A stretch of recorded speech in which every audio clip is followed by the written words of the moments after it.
بالله من الشيطان الرجيم. بسم الله الرحمن الرحيم. سيقول السفهاء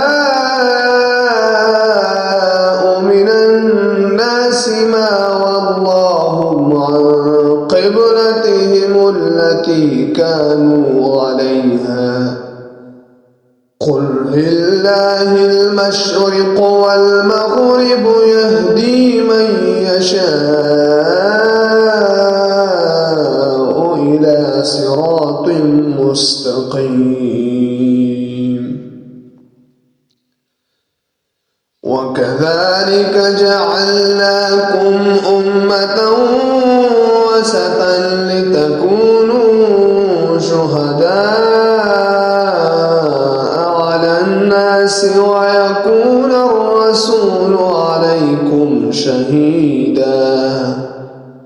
وما جعلنا القبلة التي كنت عليها إلا لنعلم من يتبع الرسول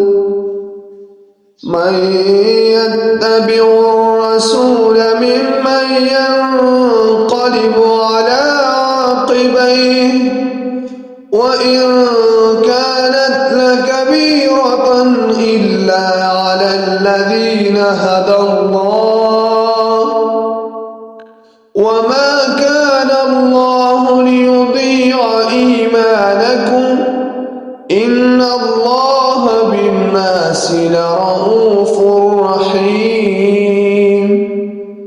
قد نرى تقلب وجهك في السماء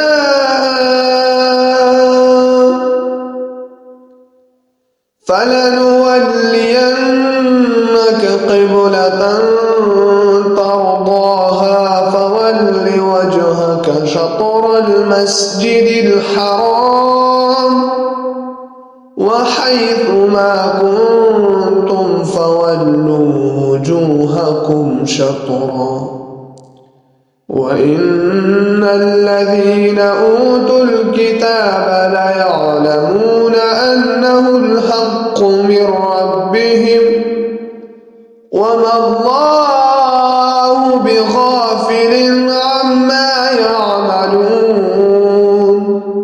ولئن أتيت الذين أوتوا الكتاب بكل آية ما تبعوا قبلتك وما أنت بتابع قبلتهم وما بعضهم بتابع قبلة بعض ولئن اتبعت أهواءهم من بعد ما جاءك من العلم إنك إذا لمن الظالمين. الذين آتيناهم الكتاب يعرفونه كما يعرفون أبناءهم وإن فريقا منهم ليكتمون الحق وهم يعلمون. الحق من ربك فلا تكونن من الممترين. صدق الله العظيم.